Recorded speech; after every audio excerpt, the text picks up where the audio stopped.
Tu es né pour servir mes besoins. Ce sont exactement les mots qui sont sortis de la bouche de mon frère aîné, Corbin. Il se tenait au milieu de mon salon, laissant tomber sa mallette en faux cuir bon marché, et éraflée, sur ma table basse en marbre importé. Il a regardé autour de chez moi, une maison en grès rouge d'une valeur de 1 200 000 $, au cœur de Boston, avec des yeux remplis d'une avidité, et d'une arrogance absolue. Je reprends cet endroit, a-t-il déclaré, en ajustant une cravate d'occasion, qu'il portait comme s'il était un PDG milliardaire. Je transforme tout ce bâtiment en mon nouveau centre de données, et mon siège social. Tu as 30 jours pour emballer ta petite vie, et déménager en banlieue.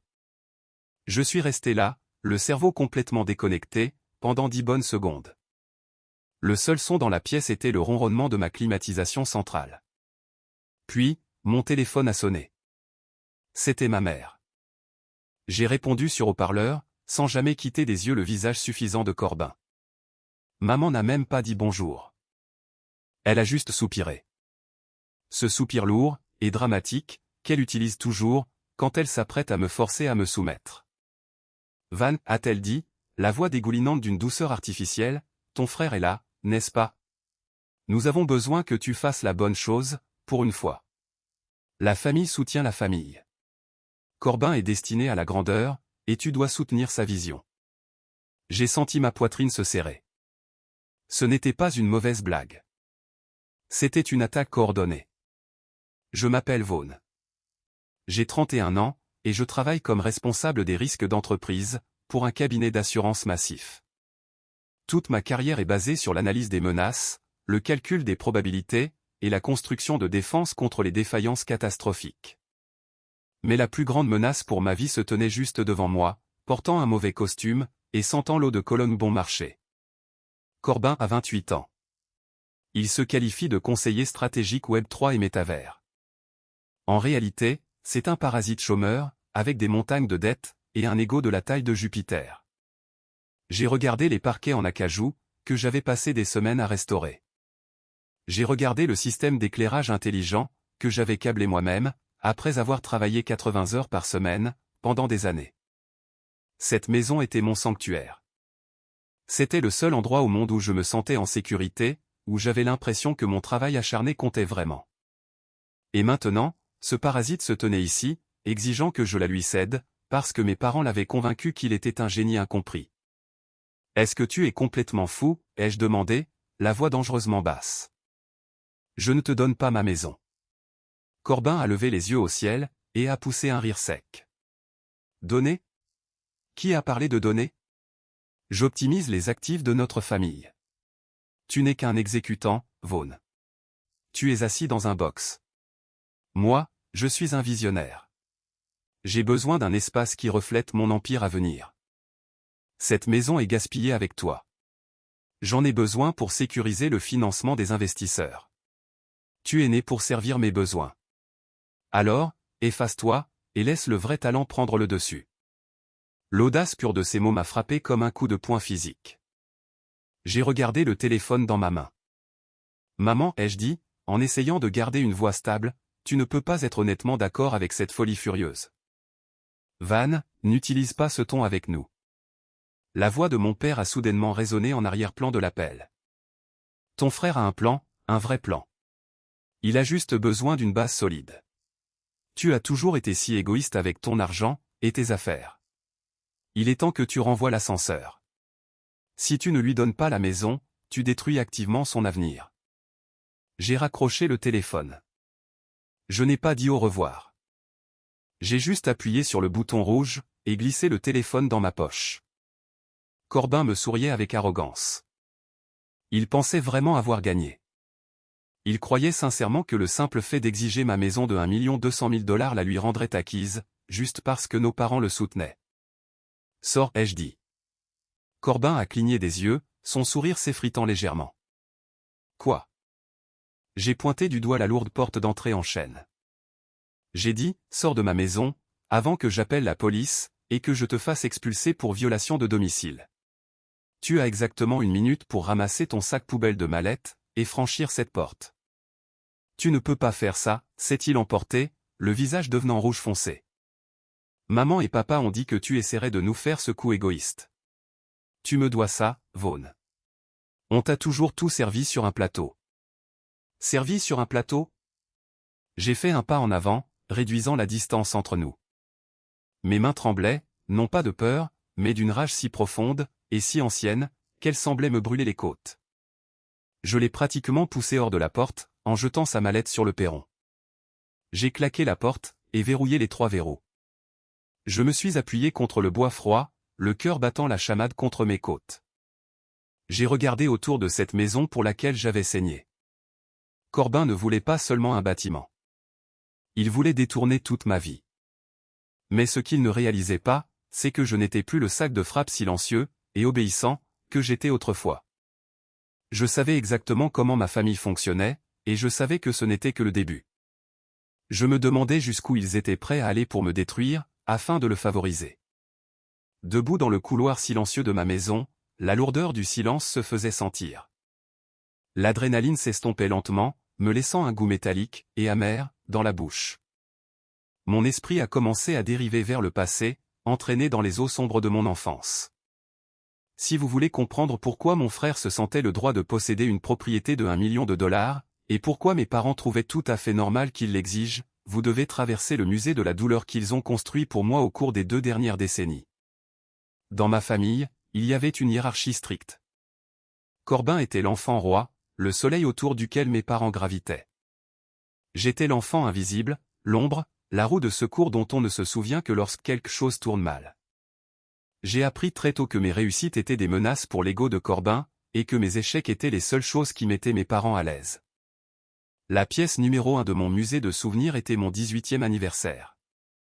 J'avais passé des mois à réviser pour mes examens finaux, en travaillant les week-ends dans un restaurant local, juste pour économiser assez d'argent afin de m'acheter un ordinateur portable correct pour l'université.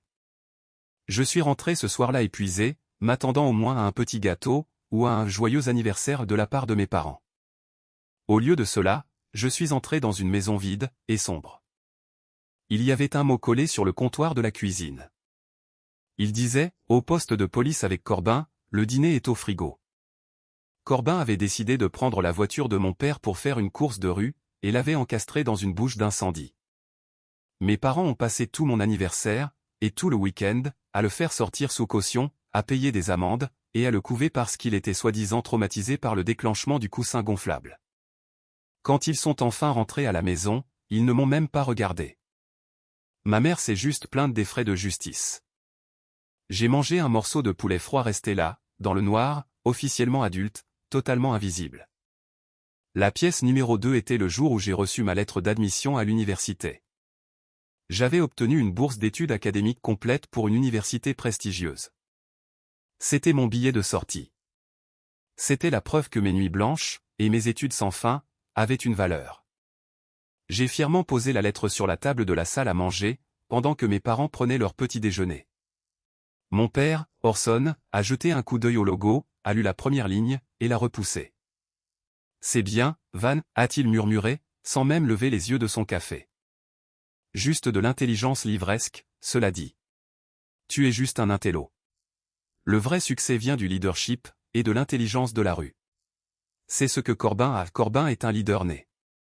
Corbin, le leader né, dormait à l'étage, parce qu'il avait échoué à son premier semestre d'université communautaire, et refusait de trouver un emploi. Mes parents lui ont acheté une console de jeux toute neuve, cette même semaine, pour l'aider à faire face au stress de sa transition académique. Ma bourse d'études complète a été traitée comme une insulte, une tentative délibérée de donner une mauvaise image de Corbin. La pièce numéro 3, le clou final dans le cercueil de ma loyauté familiale, s'est produite il y a 4 ans, pendant Thanksgiving. J'avais 27 ans, je travaillais à des heures exténuantes, et je étais rentré pour les vacances parce que ma mère m'avait supplié, en me faisant culpabiliser lourdement. Je logeais dans mon ancienne chambre d'enfant. Je venais de terminer une semaine de travail brutal de 60 heures, et j'avais désespérément hâte de faire une grasse matinée. À 2 heures du matin, la porte s'est ouverte brutalement. Corbin est entré en riant fort, traînant une fille qu'il avait rencontrée dans un bar. Il m'a regardé dans le lit, et a claqué des doigts. « Lève-toi, Vaughn. Va dormir sur le canapé au sous-sol. J'ai besoin de la chambre. » Je me suis assis, complètement abasourdi. De quoi tu parles? Il est 2 heures du matin.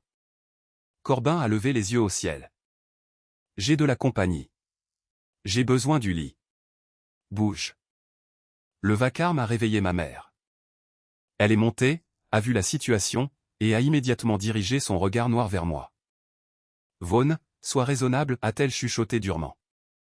Ton frère a une invitée. Cesse d'être si égoïste. Va au sous-sol. Ne fais pas de scène, et ne gâche pas les vacances. J'ai fait mon sac sur le champ. Je suis passé devant eux, j'ai franchi la porte d'entrée dans l'air glacial de novembre, et j'ai conduit directement jusqu'à Boston. Je ne leur ai pas parlé pendant 6 mois après cela. Ils ne s'excusaient jamais. Ils m'ont juste traité de sensible, et de dramatique. Ils avaient passé toute leur vie à enseigner à Corbin que mes limites n'existaient pas. Ils lui ont appris que ce qui était à moi était en fait à lui, et que mon but sur cette terre était de servir de tremplin pour sa grandeur. Ils l'ont conditionné à croire qu'il pouvait me prendre tout ce qu'il voulait, sans conséquence. Et maintenant, il voulait ma maison, la seule chose que j'avais construite entièrement par moi-même. Le seul endroit sur lequel il n'avait aucun droit. Il essayait d'essuyer ses chaussures sales sur la seule chose propre de ma vie. Je savais que ce n'était pas fini. Corbin n'acceptait jamais le mot non, et mes parents n'arrêteraient jamais de le soutenir. Mais qu'allait-il faire ensuite? Pour comprendre pourquoi cette maison représentait tout pour moi, il faut comprendre ce qu'il a fallu pour l'obtenir. Lorsque j'ai quitté ma famille après ce Thanksgiving, je me suis fait une promesse silencieuse. J'allais construire une forteresse, un endroit si sécurisé, si incontestablement à moi, qu'aucun d'entre eux ne pourrait jamais y toucher. Je me suis investi dans ma carrière avec une obsession qui frôlait l'indécence. En tant que responsable des risques d'entreprise, mon travail consiste à examiner d'immenses systèmes de plusieurs millions de dollars, et à y trouver les failles fatales. Je cherche les fissures dans les fondations, avant que le bâtiment ne s'effondre. J'ai appliqué cette même approche clinique, et impitoyable, à ma propre vie. J'ai supprimé toutes les dépenses inutiles. J'ai travaillé 80 heures par semaine, en faisant des heures supplémentaires, en prenant les projets les plus complexes, et les plus casse-tête, auxquels personne d'autre dans l'entreprise ne voulait toucher.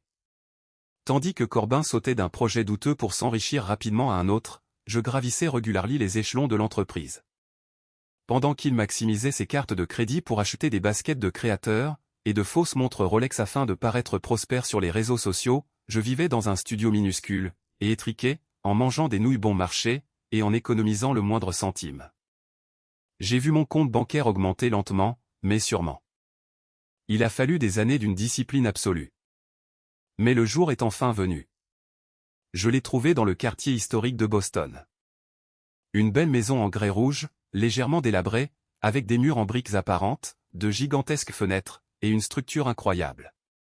Le prix demandé était de 1 200 000 $. C'était un chiffre effrayant, mais j'avais économisé 250 000 $ en espèces pour la compte. Lorsque j'ai signé ces documents de clôture, ma main tremblait.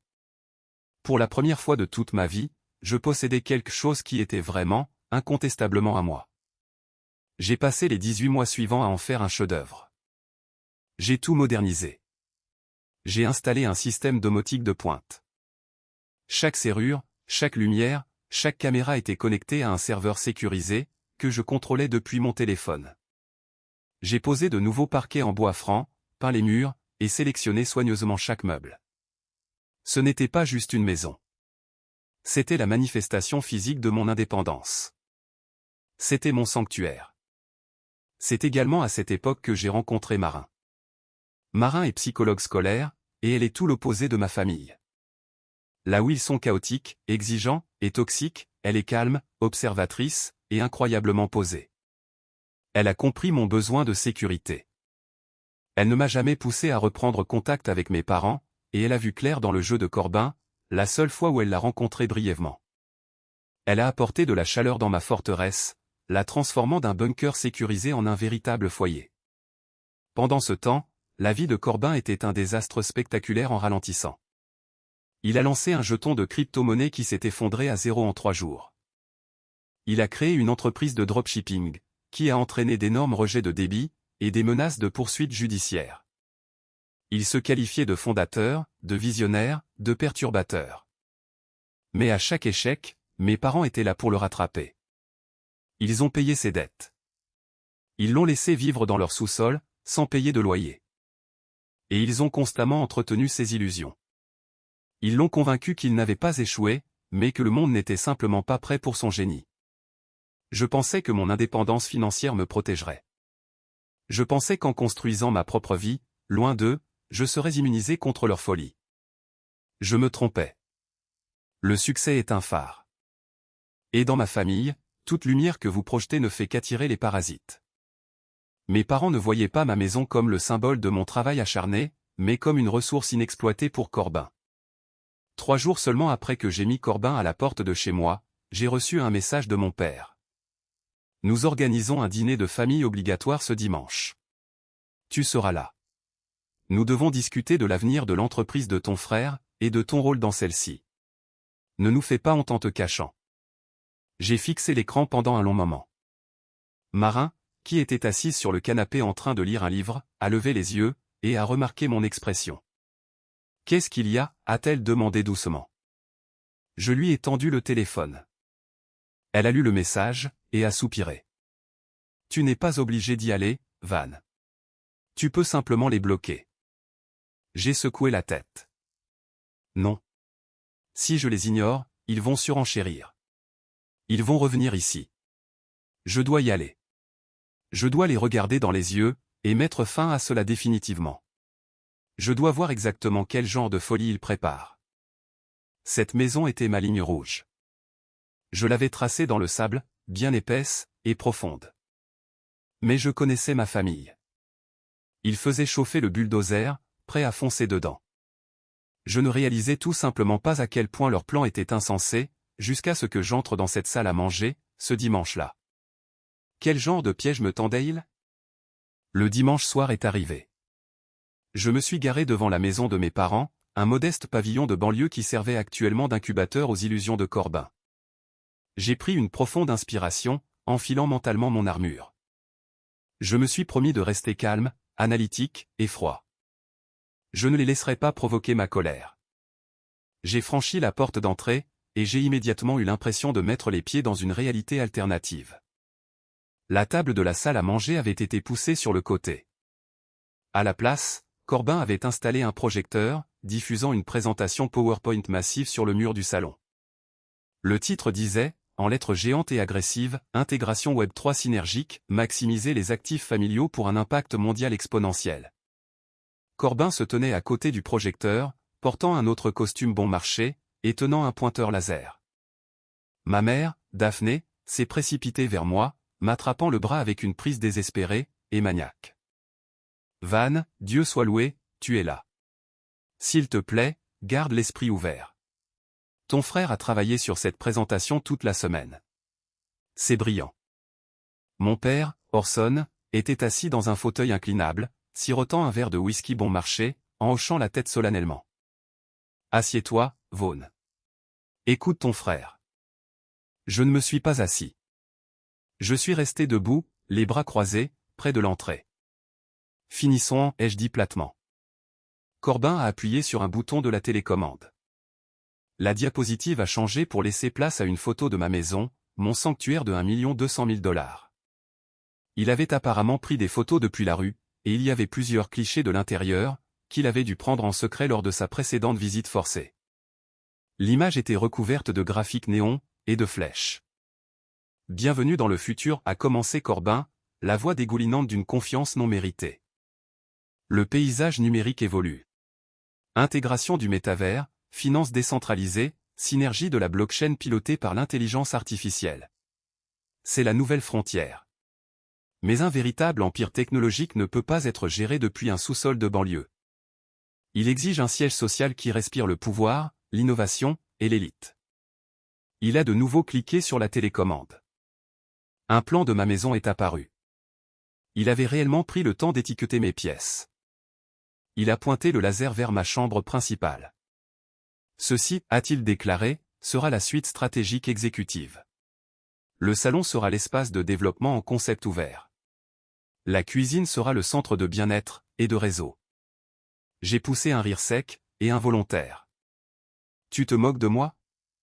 Tu as fait une présentation PowerPoint sur la façon dont tu prévois de me voler ma maison. Corbin a froncé les sourcils, clairement agacé que j'ai interrompu sa prestation. Arrête d'être si dramatique, Vaughn. Je ne vole rien. Je t'offre l'opportunité d'être au premier étage d'une start-up licorne de 1 milliard de dollars. Une fois que j'aurai repris la propriété, tu recevras des actions de classe B dans ma société. Quand nous irons en bourse, tes actions vaudront 10 fois ce que vaut cette maison. J'ai regardé mes parents. Ils souriaient tous les deux. Ils croyaient vraiment à cette absurdité totale. Qu'est-ce que fait réellement ton entreprise, Corbin, ai-je demandé, en gardant un ton mortellement calme. Quel est le produit? Quel est le service? Il a balayé l'air d'un geste de la main. Tu penses comme un exécutant, Vaughn. Tu es bloqué dans la mentalité du Web 2.0. Nous ne vendons pas un produit. Nous vendons des changements de paradigme. Nous construisons un écosystème décentralisé pour la tokenisation d'actifs numériques. C'est juste un tas de mots à la mode mis bout à bout, ai-je répondu. Tu n'as pas de produit. Tu n'as pas de revenus. Tu n'as pas d'entreprise. Tu veux juste ma maison, pour pouvoir prétendre être un entrepreneur à succès sur Internet. Mon père a frappé son verre de whisky sur la table basse. Ça suffit, a-t-il hurlé, le visage devenant violet. Ton frère est un innovateur. Tu ne le comprends pas, parce que tu n'as pas sa vision. Nous t'avons appelé ici aujourd'hui, pour te dire que tu vas lui céder le titre de propriété. Il est temps que tu fasses un sacrifice pour cette famille. Nous avons tout sacrifié pour toi. Sacrifier quoi, ai-je répliqué, mon calme s'effritant enfin. Vous avez oublié mon 18e anniversaire. Vous avez traité ma bourse d'études de plaisanterie. Vous l'avez laissé me chasser de mon lit un jour de fête. J'ai acheté cette maison avec mon propre argent, en travaillant 80 heures par semaine, pendant qu'il reste assis ici à jouer aux jeux vidéo. Van, cesse d'être si égoïste, s'est écriée ma mère, les larmes aux yeux. Ce n'est qu'une maison. Tu peux en acheter une autre. Ton frère en a besoin pour sécuriser son investisseur providentiel. S'il n'a pas ton bâtiment, l'investisseur va partir, et ce sera entièrement de ta faute. Un investisseur providentiel? Je me suis figé. Le responsable des risques en moi est soudainement passé en alerte maximale. Cette phrase changeait toute la dynamique de la pièce. Ce n'était plus seulement Corbin qui jouait à faire semblant. Quelqu'un d'autre était impliqué. Qui est exactement cet investisseur, ai-je demandé, la voix baissant d'un octave. Corbin a bombé le torse, l'air incroyablement suffisant. Il s'appelle Bastion. C'est un grand investisseur en capital risque de la Silicon Valley. Il gère des portefeuilles pour l'élite. Il est venu en avion la semaine dernière, spécialement pour me rencontrer. Il voit mon potentiel. Il voit la vision de 1 milliard de dollars. Bastion, ai-je répété, le nom ayant un goût de cendre dans ma bouche. Et qu'est-ce que ce Bastion t'a promis exactement? 10 millions de dollars en financement de démarrage, a annoncé Corbin fièrement. Il est prêt à transférer les fonds d'ici la fin du mois. Mais il y a une condition. Évidemment qu'il y en a une, ai-je murmuré. Il n'investit que dans des fondateurs établis, a continué Corbin, ignorant mon sarcasme. Il a dit que je devais prouver que j'ai l'infrastructure pour gérer une opération à grande échelle. Je lui ai parlé de la propriété de Boston. Je lui ai montré les photos. Bastion a convenu que c'est l'emplacement parfait pour notre siège mondial. Il doit voir le titre de propriété transféré au nom de l'entreprise, avant de libérer les 10 millions de dollars. Mon cerveau fonctionnait à la vitesse de l'éclair, reliant les points. Un investisseur mystérieux promettant 10 millions de dollars à un type sans produit, sans revenu, et sans business plan, mais exigeant d'abord le transfert d'un actif immobilier massif. C'était une escroquerie classique aux frais d'avance, combinée à une fraude immobilière. Corbin, ai-je dit lentement, en essayant de lui parler comme à un adulte rationnel, cet homme est un escroc. Aucun investisseur en capital risque légitime ne fonctionne ainsi.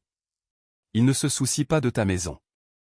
Il se soucie de ton produit, et de ton adéquation avec le marché. Il est en train de te duper. N'ose pas l'insulter, a hurlé ma mère. Bastion est un homme formidable. Nous avons dîné avec lui mardi. Il est si poli, et il comprend complètement le génie de Corbin. Il nous a dit que Corbin était un talent unique dans sa génération. Vous avez dîné avec lui? J'ai regardé mes parents, une peur froide m'envahissant. Maman, papa. Vous lui avez donné de l'argent? La pièce est devenue totalement silencieuse. Corbin a détourné le regard. Mon père s'est raclé la gorge, prenant soudainement un air défensif. Cela ne te regarde pas, Vaughn. Nous gérons les besoins en capital initial. Combien, ai-je exigé, ma voix résonnant dans la petite pièce. Combien d'argent avez-vous donné à cet inconnu? Ce n'est pas donné, a rétorqué mon père. C'est des frais de facilitation d'investissement. Bastion exige un signe de bonne foi, pour débloquer le capital institutionnel. Nous avons liquidé nos comptes de retraite. Nous lui avons donné 85 000 $. C'est totalement sécurisé. C'est sur un compte bancaire bloqué. Mon estomac est tombé dans mes talons. 85 000 $. C'était tout ce qu'ils avaient économisé au cours des 30 dernières années. Ils avaient vidé toute leur retraite pour payer un escroc. Tout cela parce que l'escroc alimentait leur illusion collective selon laquelle Corbin était un messie de la technologie. Bande d'imbéciles, ai-je soufflé, sincèrement horrifié. Il va prendre votre argent, et disparaître. Il utilise l'ego surdimensionné de Corbin pour vous aveugler. Vous venez de donner tout votre avenir. Je n'écoute pas ça, a crié Corbin, en jetant son pointeur laser contre le mur. Tu es juste jaloux. Tu as très peur que je devienne plus riche, et plus prospère que toi. Tu veux que j'échoue, pour pouvoir te sentir supérieur. Je m'en fiche que tu échoues, Corbin, ai-je répliqué en hurlant. Je me soucie du fait que tu entraînes maman et papa dans la faillite, et maintenant, tu essaies de m'entraîner avec toi. Je te le dis tout de suite, tu ne toucheras jamais à ma maison. Je ne te laisserai pas donner ma propriété de 1 200 000 $ à un escroc, juste pour que tu puisses jouer au PDG pendant une semaine.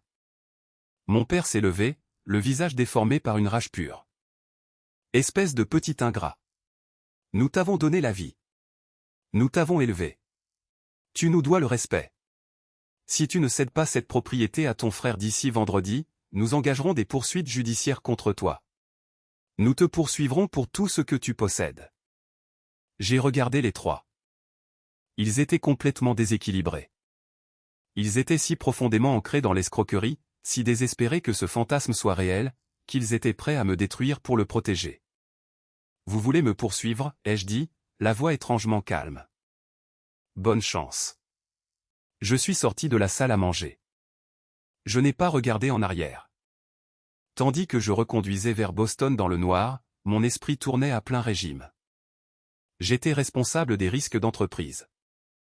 Je passais mes journées à neutraliser des menaces pour une société de plusieurs milliards de dollars. Ma famille venait de me déclarer la guerre, et elle était guidée par un escroc professionnel. Il pensait que je céderais par culpabilité, ou par peur. Il pensait que j'étais toujours le gosse silencieux qui dormait au sous-sol. Il n'avait aucune idée de ce qu'il venait de déclencher. Il était temps de construire un pare-feu qu'il ne pourrait jamais franchir. Mais comment allais-je exactement empêcher un escroc, et une famille délirante, d'effracter ma vie? Je suis rentré à ma maison en grès rouge à Boston juste après minuit. Au moment où la lourde porte en chêne s'est refermée derrière moi, la fatigue m'a frappé. Mais je ne pouvais pas dormir. L'adrénaline me brûlait les veines. Mes parents avaient liquidé 85 000 $ de leur retraite. Ils étaient désespérés, et les gens désespérés n'écoutent pas la raison. Ils agissent sous le coup de l'impulsion. Je connaissais suffisamment Corbin pour savoir qu'il n'attendrait pas vendredi. Il allait essayer de me forcer la main. Marin était réveillée, m'attendant sur le canapé avec une tasse de thé. Elle a jeté un coup d'œil à mon visage pâle, et a posé la tasse. « Raconte-moi tout » a-t-elle dit doucement.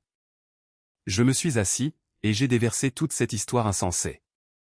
La présentation PowerPoint, la demande pour ma chambre principale, l'investisseur mystérieux nommé Bastion, et les 85 000 $ de frais de conseil. Je lui ai parlé des menaces de mon père de me poursuivre en justice pour saisir ma maison. Marin a écouté silencieusement, sa formation de psychologue prenant le dessus. Elle s'est approchée, et a pris ma main. Van, tu dois comprendre quelque chose dès maintenant. Tu ne peux pas les sauver. Ils sont dans une psychose partagée, entretenue par la personnalité narcissique de ton frère, et le besoin intense de tes parents de le couver. Si tu essaies de les en sortir, ils vont juste t'entraîner dans les sables mouvants avec eux. Tu dois te protéger complètement, et sans pitié. Elle avait raison. La culpabilité qui m'avait silencieusement rongé l'esprit s'est évaporée. Je n'avais plus affaire à une famille. J'avais affaire à des acteurs hostiles, tentant une prise de contrôle hostile de ma vie. Dès le lundi matin, je ne suis pas allé au bureau. J'ai pris une journée personnelle, et j'ai conduit directement au cabinet d'avocat de Gideon Vance. Gideon est un avocat tenace de 60 ans, spécialisé dans les litiges immobiliers et la protection des actifs. Je me suis assis dans son bureau luxueux, et j'ai tout mis sur la table. Gideon a écouté, le visage impassible, prenant des notes sur un bloc-notes jaune. Quand j'ai eu fini, il a retiré ses lunettes de lecture. « Ton frère est un idiot, et ce personnage de Bastion est un criminel », a dit Gideon sans détour. « Légalement, ils n'ont absolument aucun droit sur ta propriété. Ton nom est le seul sur le titre, et tu as les preuves financières pour prouver que tu as payé chaque brique toi-même. Cependant, cela ne les empêchera pas d'essayer de falsifier des documents, ou de créer des nuisances. »« Que faisons-nous » ai-je demandé. « Nous construisons un mur » a dit Gideon. « Rédigeons une lettre de mise en demeure dès maintenant. Elle partira par courrier recommandé aujourd'hui même à tes parents, et à ton frère. Deuxièmement, je veux que tu améliores la sécurité de ta maison. S'il se présente, tu ne discutes pas. Tu appelles la police. Nous avons besoin d'une trace écrite documentée de son harcèlement. Prépare-toi, Vaughn. Quand les escrocs sont pressés d'obtenir des résultats, ils poussent leurs victimes à faire des choses désespérées.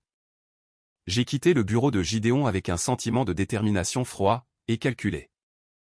Je suis rentré chez moi, et je me suis immédiatement mis au travail. Étant un adepte de la technologie, ma maison était déjà une maison intelligente, mais je l'ai élevée à un niveau militaire. J'ai installé 3 micro-caméras cachées sur le porche avant, et dans la ruelle arrière, sous des angles qui ne pouvaient être ni vus, ni altérés.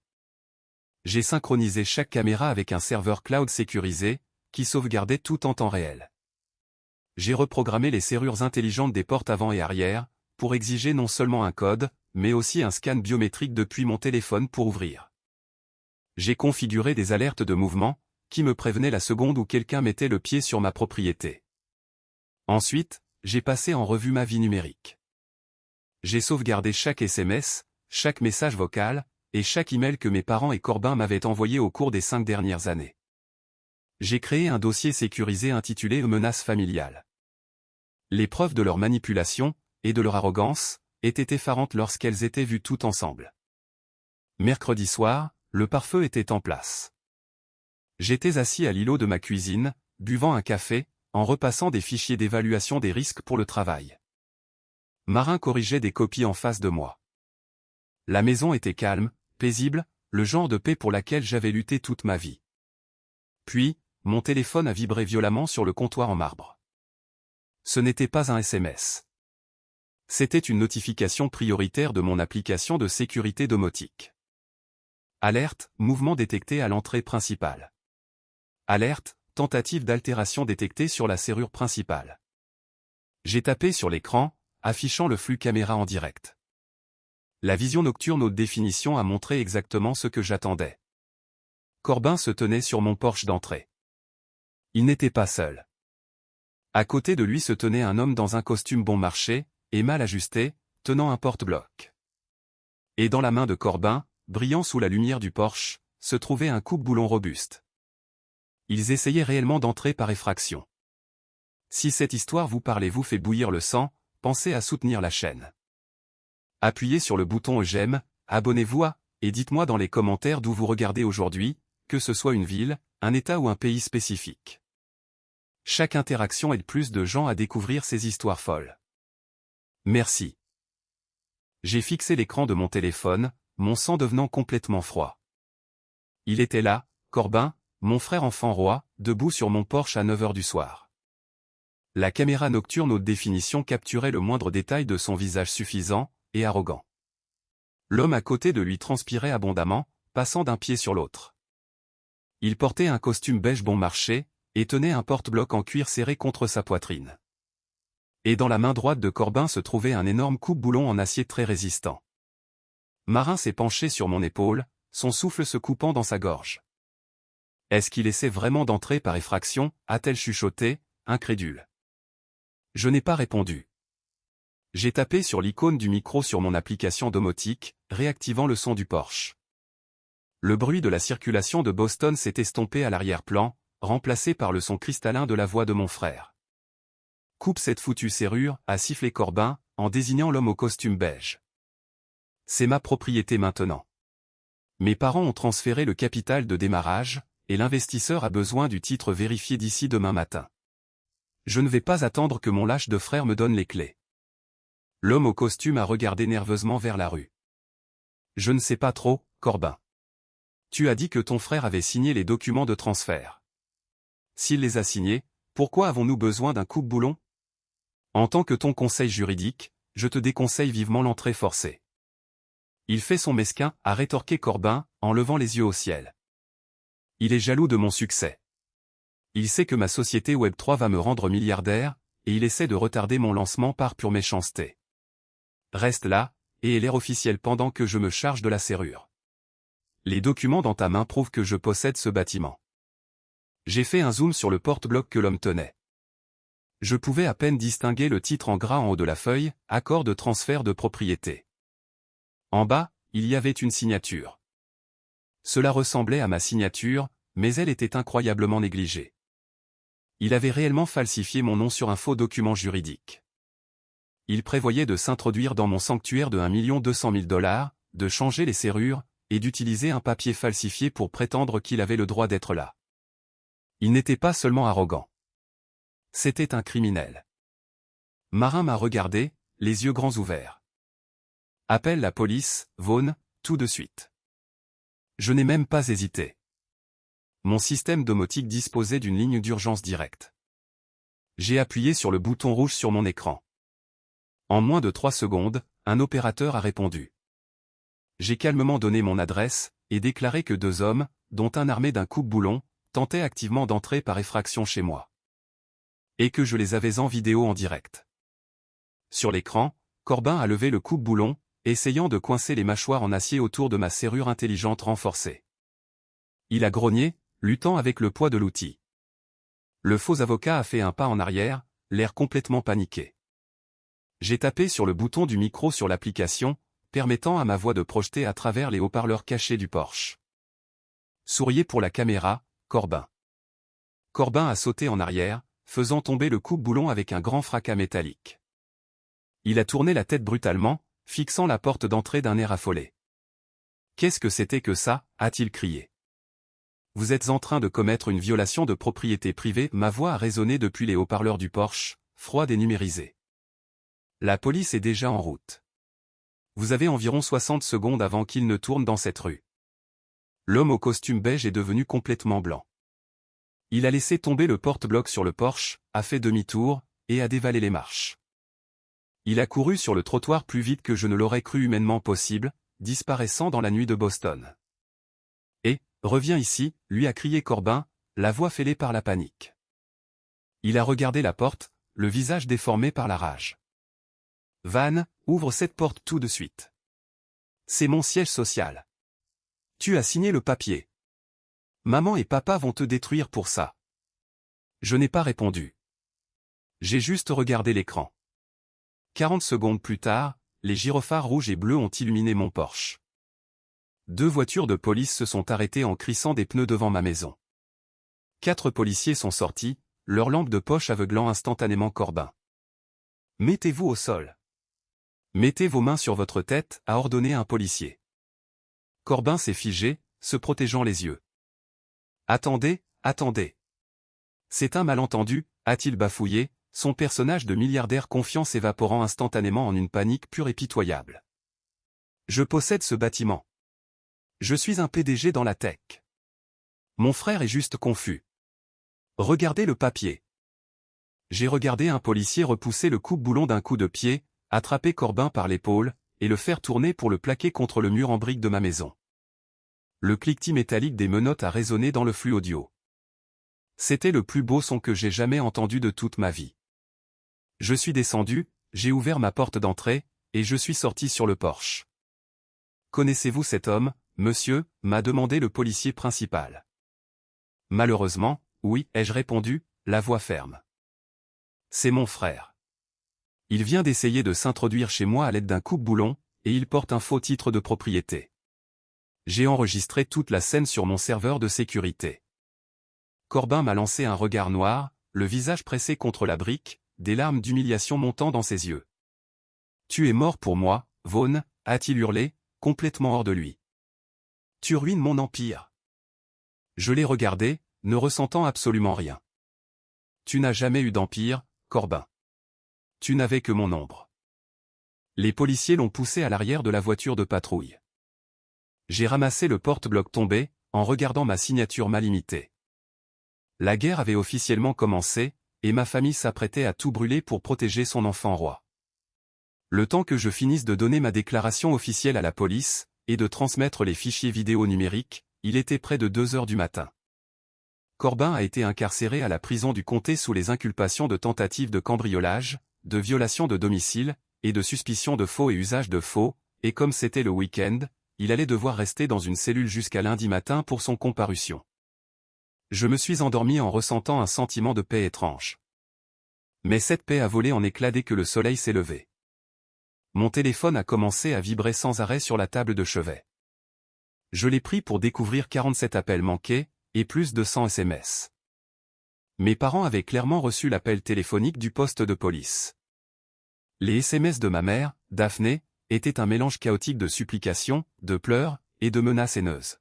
« Van, comment as-tu pu faire ça? C'est ton frère. Retire les charges immédiatement. Il est terrifié là-dedans. Tu es un monstre. Nous n'aurions jamais dû t'avoir. Bastion va retirer le financement à cause de ça. Tu viens de nous faire perdre 10 millions de dollars. » Je n'ai répondu à aucun message. J'ai transféré tout le fil de discussion à Gideon, mon avocat, et j'ai mis mon téléphone sur sourdine. Mais mes parents n'allaient pas s'arrêter là. Lorsqu'ils ont réalisé qu'ils ne pouvaient pas m'intimider en privé, ils ont décidé de rendre le drame familial toxique public. Ils ont lancé une campagne de diffamation à grande échelle visant à détruire ma réputation. Marin me l'a montré pendant que nous prenions notre petit déjeuner. Mon père avait écrit un long pavé sur Facebook, en identifiant des dizaines de nos proches et d'amis de la famille. Le message était un chef-d'œuvre de manipulation narcissique. Il peignait Corbin comme un jeune entrepreneur brillant, et en difficulté, qui était sur le point de réaliser une percée historique. Il me peignait comme le frère aîné amer, et jaloux, qui utilisait ses relations d'entreprise pour piéger Corbin, et le faire arrêter injustement par pure méchanceté. « Ça devient pire » a dit doucement Marin, en me tendant son téléphone. « Regarde ça. Ils ont créé une page GoFundMe. » Le titre disait « Aider un fondateur visionnaire à lutter contre une fausse arrestation et à sauver sa start-up ». Dans la description, ma mère prétendait que Corbin était la victime d'une attaque d'entreprise malveillante orchestrée par moi. Elle suppliait pour des dons afin de couvrir sa caution, ses frais de défense juridique, et pour maintenir son entreprise à flot pendant qu'il était injustement emprisonné. La page avait déjà récolté 1 200 $, principalement de la part de parents éloignés qui ne savaient pas à quoi s'en tenir. En quelques heures, les complices ont commencé leur attaque. Ma tante Rowena, qui ne m'avait pas parlé depuis 4 ans, m'a laissé un message vocal virulente, me traitant de psychopathe sans cœur. Mon cousin Eric m'a envoyé un message sur LinkedIn, de tous les endroits possibles, me disant que j'étais une honte pour le nom de la famille, et qu'il espérait que je serais renvoyé de mon travail. Ils essayaient de m'isoler. Ils voulaient m'humilier pour me soumettre. C'est une tactique classique utilisée par les familles toxiques lorsqu'elles perdent le contrôle de leur bouc émissaire. Elles essaient de contrôler la façon dont tout le monde vous voit. J'ai ressenti un court éclair de la honte familière d'autrefois. Le petit garçon en moi, qui voulait juste que ses parents l'aiment, a ressenti une douleur intense. Mais ensuite, j'ai regardé autour de ma belle maison. J'ai regardé Marin, qui se tenait à mes côtés avec un soutien inébranlable. Je n'étais plus ce petit garçon. J'étais un responsable des risques d'entreprise, et j'étais sur le point de gérer ce risque de façon permanente. J'ai appelé Gideon. « Avez-vous vu Internet ?» lui ai-je demandé. « Je l'ai vu » a répondu Gideon, sa voix rauque paraissant incroyablement calme. Le GoFundMe constitue une fraude informatique, étant donné que la prémisse est basée sur une histoire fabriquée, et des documents falsifiés. J'ai déjà contacté leur service juridique avec le numéro de rapport de police. La page sera supprimée, et les fonds remboursés d'ici midi. Quant à la diffamation sur Facebook, nous l'ajoutons à notre dossier. Bien, ai-je dit. Quelle est notre prochaine étape? Gideon a marqué une pause. En fait, Vaughn, ils viennent de faire la démarche suivante. Un coursier vient de déposer un pli à mon bureau. Tes parents ont officiellement déposé une plainte au civil contre toi. Je me suis appuyé contre le comptoir de la cuisine, en me frottant les tempes. Sur quel motif? C'est complètement frivole, mais c'est haineux, a expliqué Gideon. Ils prétendent que la compte de 250 000 $ que tu as utilisé pour acheter ta maison était en fait de l'argent familial. Ils prétendent que c'était un investissement conjoint, et que tu avais conclu un accord verbal pour permettre à la famille d'utiliser la propriété pour des affaires. Parce que tu as rompu ce contrat verbal imaginaire, ils te poursuivent pour le titre de la maison, plus 50 000 $ pour préjudice moral, et perte d'opportunité commerciale. J'ai poussé un rire sec, sans humour. Ils me poursuivaient à nouveau pour la maison. Et les 50 000 $. Je savais exactement ce que c'était. Il y a 10 ans, mon grand-père m'a laissé 50 000 $ dans un fonds pour mes études. Mes parents étaient furieux qu'ils ne les aient pas laissés à Corbin. J'ai utilisé chaque centime pour rembourser mes prêts étudiants. Maintenant, ils essayaient de les récupérer pour couvrir l'argent qu'ils avaient donné à cet escroc de Bastion. Ils sont totalement désespérés, ai-je dit. Ils se noient, à corriger Gideon. Et ils essaient de t'utiliser comme un radeau. Une audience de médiation obligatoire est fixée au jeudi matin. Je veux que tu sois là, Vaughn. Nous ne allons pas seulement te défendre. Nous allons complètement les démanteler. La salle de médiation du palais de justice du centre-ville était étouffante de stérilité. Des néons bourdonnaient au-dessus de nos têtes, se reflétant sur la table en acajou poli. Je me suis assis d'un côté avec Gideon. De l'autre côté se tenaient mes parents, Orson et Daphné, ainsi que Corbin. Corbin avait été libéré sous caution lundi. Il avait l'air épuisé, mais son sourire arrogant était toujours collé à son visage. Il portait à nouveau son costume bon marché, s'accrochant désespérément à son rôle de PDG milliardaire. À côté d'eux se tenait un avocat à l'air fatigué, qu'ils avaient clairement engagé dans les pages jaunes. Un homme qui semblait regretter d'avoir pris cette affaire dès l'instant où il était entré dans la pièce. Ma mère m'a lancé un regard noir depuis l'autre côté de la table. Ses yeux étaient rouges, mais ils étaient remplis d'un venin absolu. Tu aurais pu arrêter ça, Vaughn, a-t-elle chuchoté durement. Tu déchires cette famille par pure avidité. Je n'ai pas dit un mot. Je l'ai juste regardé, le visage neutre comme un masque. La médiatrice, une femme sévère d'une 50aine d'années, est entrée dans la pièce, et s'est assise en bout de table. Commençons, a-t-elle dit, en ouvrant un dossier. Nous sommes ici pour discuter d'une demande civile concernant la propriété située dans le quartier historique, et d'une demande de 50 000 $ de dommages et intérêts. Conseil des demandeurs, vous pouvez commencer. L'avocat de mes parents s'est raclé la gorge. Oui. Eh bien, mes clients affirment que la propriété en question a été achetée en utilisant des fonds familiaux collectifs, avec l'accord verbal explicite que la propriété servirait de siège social pour les entreprises familiales. Le défendeur, Vaughn, a illégalement enfermé son frère dehors, causant d'immenses dommages financiers à un investissement imminent de 10 millions de $. Nous exigeons le transfert immédiat du titre de propriété, et 50 000 $ de restitution. La médiatrice s'est tournée vers Gideon. Conseil de la défense. Gideon ne s'est même pas levé. Il a simplement fait glisser un dossier épais en direction de la médiatrice. Dans ce dossier, vous trouverez des relevés bancaires certifiés prouvant que mon client, Vaughn, a payé la compte de 250 000 $ entièrement depuis son compte d'épargne personnelle. Vous trouverez également des déclarations de revenus remontant à 10 ans, prouvant que les demandeurs n'ont jamais contribué à hauteur d'un seul centime aux finances de mon client. Gideon a ensuite sorti une clé USB de sa poche, et l'a posée sur la table. De plus, vous trouverez des preuves vidéo haute définition du demandeur, Corbin, tentant de s'introduire chez mon client avec un coupe-boulon, accompagné d'un escroc connu portant un faux titre de propriété. Un titre pour lequel mon client a déjà déposé des plaintes auprès de la police. L'avocat de mes parents est devenu incroyablement pâle. Il s'est penché, et a chuchoté frénétiquement à mon père. Corbin a poussé un grand soupir, en agitant la main. Cette vidéo est hors contexte. Je suis un fondateur. Mon investisseur Bastion exigeait spécifiquement cette propriété. Vous ruinez mon affaire. Gideon a regardé Corbin avec une pitié absolue. Ah, oui. Le mystérieux investisseur Bastion. Rien qu'en entendant ce nom, mes parents se sont redressés, s'accrochant à leur illusion. C'est un homme très important, a rétorqué ma mère. Il gère des millions. Gideon a ouvert un second dossier. J'ai pris la liberté de faire une vérification d'antécédents sur le nom de Bastion, en croisant les numéros de téléphone et les adresses e-mail que votre fils a fournis dans son rapport de police initial. La pièce est devenue totalement silencieuse. Il n'y a aucun investisseur en capital risque nommé Bastion, a dit Gideon, sa voix résonnant avec fermeté. L'homme auquel vous avez affaire est un escroc condamné, nommé Evander Cole. Il fait l'objet de mandats d'arrêt dans 3 États différents pour escroquerie aux frais d'avance. Il s'attaque à des individus vulnérables, et trop ambitieux, en promettant d'énormes financements de démarrage en échange de frais de facilitation payables d'avance. Non, a octé mon père, la couleur s'échappant complètement de son visage. Non, c'est un mensonge. Nous l'avons rencontré. Il est légitime. Pile au bon moment, comme si l'univers avait parfaitement orchestré le timing, le téléphone portable de mon père a commencé à sonner de manière agressive dans sa poche. La sonnerie forte, et insupportable, a brisé le silence de la salle de médiation. Mon père a cherché son téléphone en tâtonnant, en regardant l'identifiant de l'appelant, ses mains tremblantes.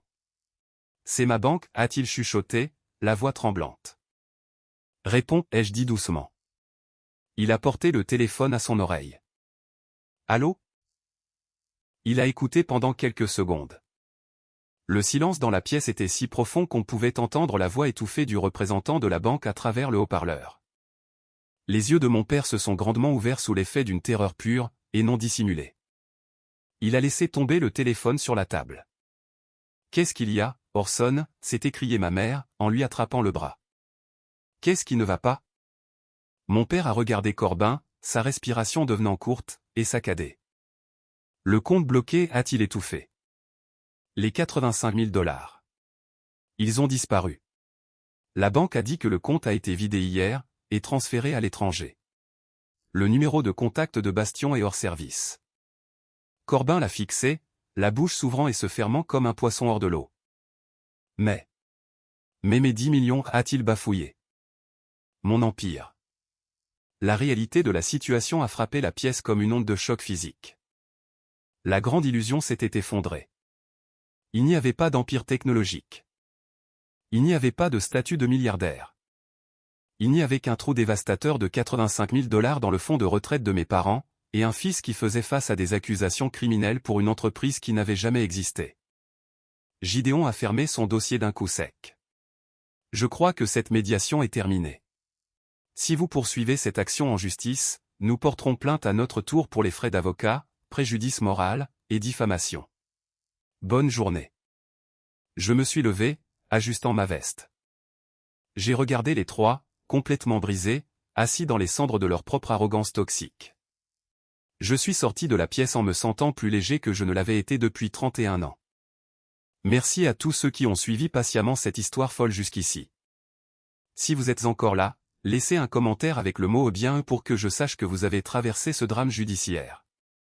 C'est un petit badge d'honneur, et j'aimerais, et répondrai personnellement à chaque commentaire qui inclut le mot bien.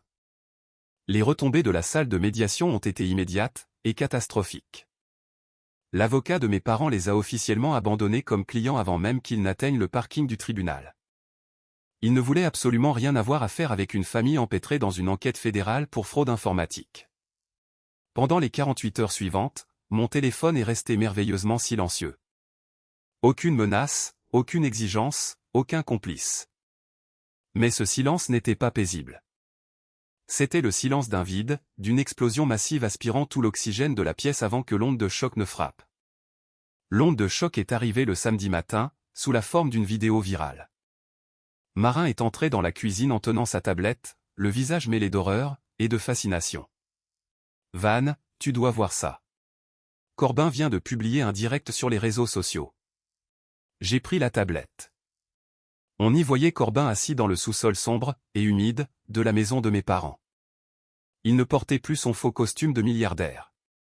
Il portait un sweat à capuche gris taché, ses cheveux non lavés se dressant dans toutes les directions. Il avait l'air complètement déséquilibré. Ils m'ont tout pris, s'emportait Corbin face à la caméra, les yeux hagards, et injecté de sang. Le système est truqué. Les vrais visionnaires sont toujours ciblés par la Matrix. Mon propre frère, l'exécutant, a saboté ma valorisation de 10 millions de dollars par pure jalousie. Il a travaillé avec les fédéraux pour geler mes actifs. Il a volé mon siège social. Il s'est penché vers la caméra, de la salive volant de ses lèvres. Je suis un génie. Vous m'entendez? Je suis la prochaine évolution de la technologie, et la société n'est tout simplement pas prête pour mon esprit. Mes parents m'ont fait défaut. Ils n'ont pas sécurisé le capital assez vite. Tout le monde est contre moi. Les commentaires qui défilaient à côté de la vidéo étaient brutaux. Les gens se moquaient de lui, le traitaient de fou, transformant son tirade en mème internet instantané. L'enfant roi, le fondateur visionnaire, le PDG de la tech, faisait actuellement une dépression nerveuse publique spectaculaire aux yeux du monde entier. J'ai éteint la tablette, en la rendant à Marin. Il est complètement coupé de la réalité, ai-je dit. Il ne peut toujours pas accepter qu'il est juste un type qui s'est fait escroquer. 1 heure plus tard, j'ai reçu un appel téléphonique d'un numéro inconnu. C'était un agent spécial de la division des crimes financiers du FBI. Ils enquêtaient officiellement sur Evander Cole, l'homme qui se faisait appeler Bastion. Vos parents ont déposé une plainte, monsieur Vaughn, a dit l'agent, le ton totalement professionnel. Ils ont perdu 85 000 dollars. Mais nous examinons également un prêt secondaire. Il semble que votre frère Corbin ait souscrit un prêt de 30 000 dollars à taux d'intérêt élevé auprès d'un prêteur prédateur, pour payer des honoraires secondaires à monsieur Cole. En étiez-vous informé? J'ai fermé les yeux, en laissant échapper un long soupir. 30 000 dollars de plus. Corbin avait secrètement emprunté 30 000 dollars, et les avait donnés directement à l'escroc. Non, ai-je répondu. Je n'en avais aucune idée. L'agent m'a remercié pour mon temps. J'ai raccroché le téléphone, et j'ai regardé par les grandes fenêtres de ma maison. Mes parents avaient perdu 85 000 dollars. Corbin devait 30 000 dollars à des gens à qui l'on ne veut pas devoir d'argent, et il faisait face à des accusations criminelles pour avoir tenté d'entrer chez moi par effraction. Toute leur base financière était complètement anéantie. Et puis, l'inévitable s'est produit. Dimanche soir, la sonnette de ma maison intelligente a résonné doucement. J'ai vérifié le flux vidéo. Mes parents se tenaient sur le porche. On aurait dit qu'ils avaient pris 10 ans en une seule semaine. Les épaules de mon père étaient affaissées, et ma mère serrait un petit sac à main contre sa poitrine, ses yeux rouges, et boursouflés d'avoir pleuré.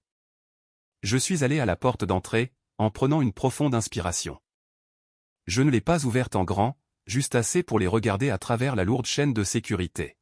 « Qu'est-ce que vous voulez » ai-je demandé, la voix dénuée de toute émotion. Ma mère a éclaté en sanglots dès qu'elle a entendu ma voix. « Van, s'il te plaît » a-t-elle sangloté, en tendant une main tremblante vers le cadre de la porte. Nous n'avons plus rien. La banque réclame la saisie de notre maison, parce que nous avons manqué les paiements après avoir vidé les comptes. Nous allons perdre la maison. Corbin est au plus bas. Il ne veut plus sortir du lit. Mon père a regardé le sol, incapable de croiser mon regard.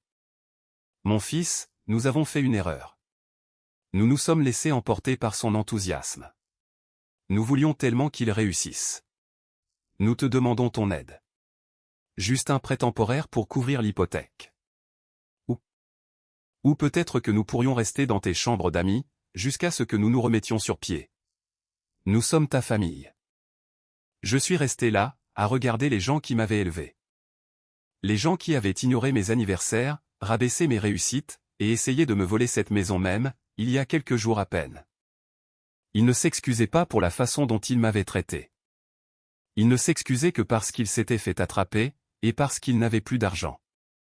Ils s'attendaient toujours à ce que je sois leur filet de sécurité. Ils s'attendaient toujours à ce que je nettoie le bazar qu'ils avaient fait en gâtant leur enfant roi. J'ai regardé le visage de ma mère taché de larmes, et la posture vaincue de mon père. Pendant une fraction de seconde, le fantôme du petit garçon désespéré que j'étais autrefois a murmuré à mon oreille. Il me disait d'ouvrir la porte, de leur faire un chèque, de gagner enfin leur amour, et leur approbation, en les sauvant de leur propre stupidité catastrophique. Mais le responsable des risques en moi a pris le dessus. J'ai analysé la menace. Si je les laissais entrer dans ma maison, ils ne partiraient jamais. Si je payais leur hypothèque, Corbin verrait cela comme une faiblesse, et exigerait immédiatement plus d'argent pour sa prochaine entreprise délirante. Si je leur donnais un pouce, ils me prendraient toute ma vie. Non, ai-je dit, ma voix ferme, et totalement froide. Ma mère a cessé de pleurer, levant les yeux vers moi, sous le choc. Quoi? J'ai dit non, ai-je répété, en regardant directement dans les yeux de mon père. Je ne vous fais pas de prêt, et vous n'allez absolument pas emménager dans ma maison. Van, tu ne peux pas faire ça, a supplié mon père, la voix défaillante. Nous allons être à la rue. Où sommes-nous censés aller? Vous pouvez aller chez le fils pour lequel vous avez tout sacrifié, ai-je répondu. Vous avez choisi Corbin. Vous avez choisi de croire ses mensonges. Vous avez choisi de liquider tout votre avenir pour financer une escroquerie. Vous vous êtes assis dans une salle de médiation, et vous avez essayé de me poursuivre en justice pour cette maison, en prétendant que je vous la devais. Vous avez fait votre pari. Maintenant, vous devez assumer le résultat.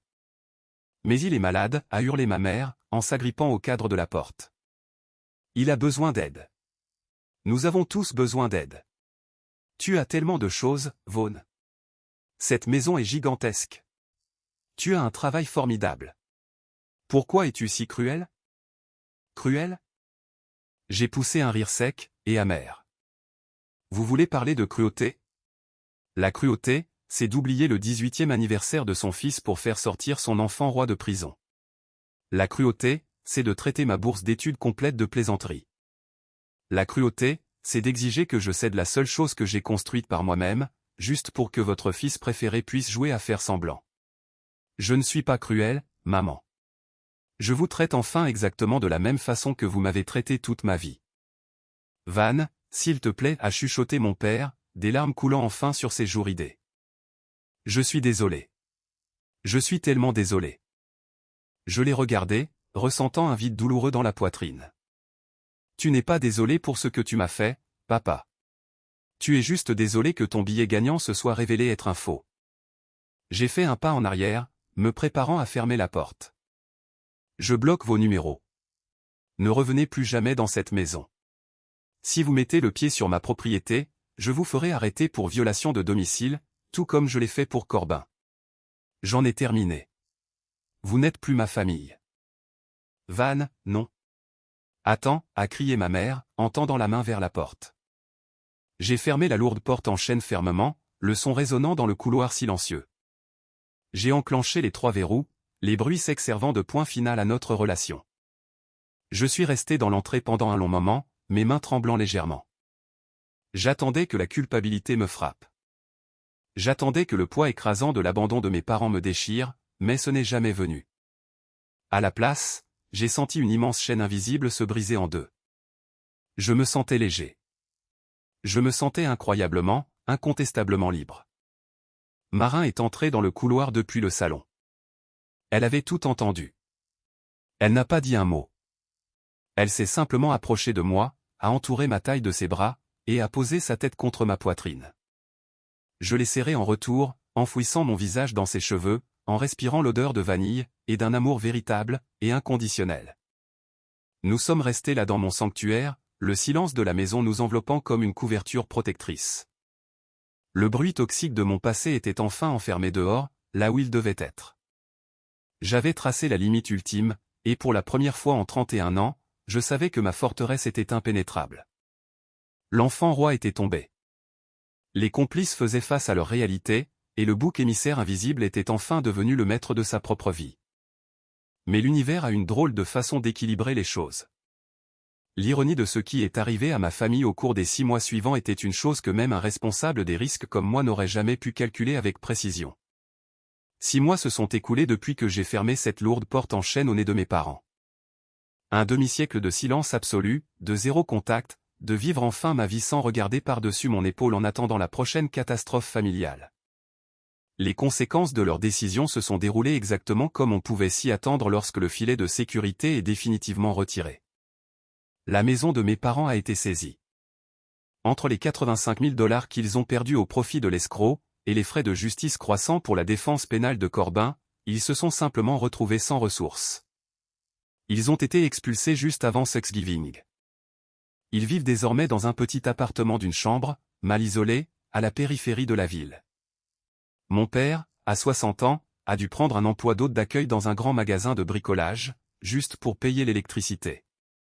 Quant à Corbin, son histoire est la définition même d'une tragédie ironique. Les accusations criminelles pour tentative de cambriolage chez moi ont finalement été réduites à des délits mineurs, principalement parce que Gideon a négocié un accord en mon nom. Je ne l'ai pas fait par amour. Je l'ai fait parce que je ne voulais pas passer les 2 prochaines années à me traîner dans un tribunal pour témoigner contre lui. Il a été condamné à 3 ans de mise à l'épreuve, et à un suivi psychologique obligatoire. L'enfant roi, le fondateur visionnaire, le PDG de la tech, travaille désormais comme manutentionnaire dans un supermarché discount. Il passe ses journées à transporter des cartons de haricots en conserve, et de pizzas surgelées.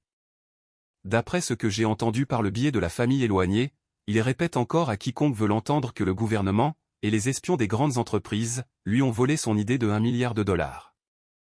Il vit toujours dans une illusion totale, mais maintenant, il le fait depuis un matelas gonflable dans le salon du minuscule appartement de nos parents. Pendant ce temps, ma vie a pris la direction exactement opposée. Il y a 2 mois, le marché immobilier à Boston a explosé. J'ai fait évaluer ma maison en grès rouge à des fins de refinancement. Mon sanctuaire. La maison que Corbin a essayé de me voler, la maison pour laquelle mes parents m'ont poursuivi en justice, est désormais officiellement évaluée à $1 500 000. Elle a pris $300 000 de valeur, pendant qu'ils étaient occupés à détruire leur propre vie.